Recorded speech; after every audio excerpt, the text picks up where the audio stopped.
We want to draw a Venn diagram to help us solve the problem. In a class of 25 students, 18 were mathematics majors, 12 were computer science majors, and 7 were dual majors in math and computer science.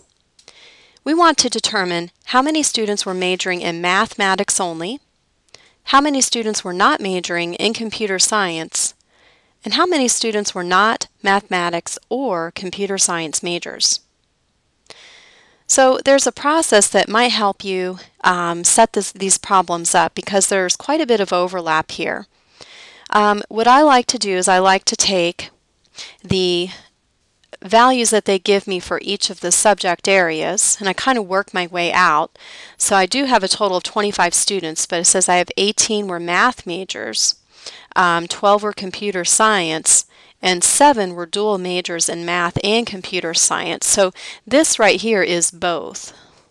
So first step is to take your math only is going to be 18 minus the overlap 7. So 11 would be math only.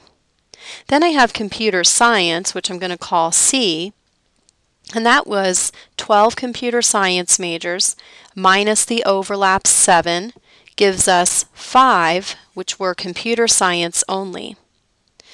Then what we do is we take our total students, 25, and we subtract the math, the computer science.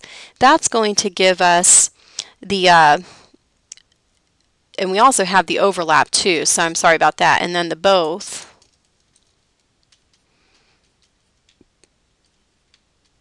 Both math and computer science, and that's going to equal the amount that was in neither math or computer science. So let's set up the Venn diagram, and we'll start labeling the different regions so that it starts to come together a little more clearly. So I just have two different types of majors. I have math and computer science, so I'm going to use two different circles. One's math, one's computer science. This is my universal out here. I'm going to call this neither though.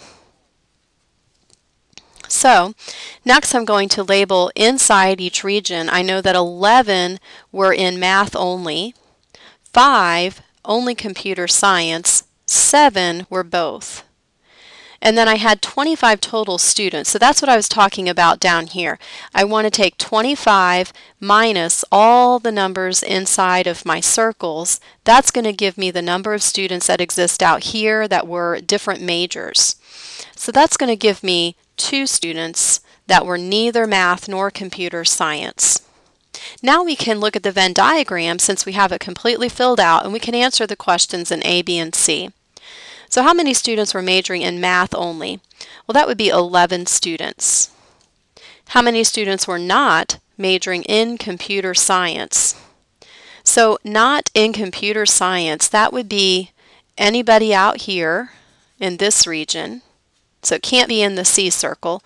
Also, anybody out in this region would not be computer science. So that would be 11 plus 2, or 13 students. So the third question says, how many students were not mathematics or computer science majors? So that would be this region here where I had neither of those majors. So 2 students were neither math nor computer science.